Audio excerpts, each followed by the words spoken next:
uşaqlaşır kövrək ürəyim. Köhnə şəkillərim çatır dadıma. Doluksunu çevirdikçe albomum, kaygılı günlerim düşür yadıma. Uşaqdım o çağlar hey əzizlənir. Ne bir yoxluq, ne yoxsulluq bilərdim. Bəyəndiyim qızdan çox vaxt gizlənir. Sevəndə də uşaq kimi sevərdim. Gələrdi, uzaqdan durub baxardım. Saçlar örük, çiynində dərs çantası. Yol verib, arxasınca mən çıxardım. Sinifdə düz yanındaydı partası.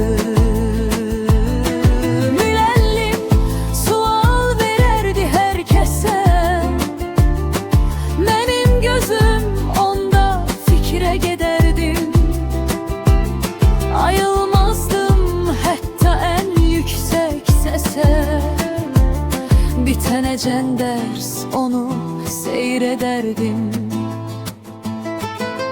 Sonda tənəffüsün zəngi çalardı. Herkes sevincə qaçardı bayıra. O çıxmaz sinifdə mənlə qalardı. İstəməzdim zaman bizi ayıra. Söyleyebilmirdim sevgimi ona. Beni sinif yoldaşı tək görərdi. Ha girsəm də onun üçün min bir dona. Hey aramızda bir sərhəd hörərdi. Həsrətlə baxıb ala gözlərinə. Ellerinden tutmaq üçün ölərdim. Danışardı vurulup sözlerine. İsteseydi yüreğimi verərdim. Uşaqkən hislərdə bir başqa olur. Sevgimiz onlara qarşı saf təmiz. Zaman geçtikçe insan yaşa dolur. Ayrı yollara düşürük hərəmiz.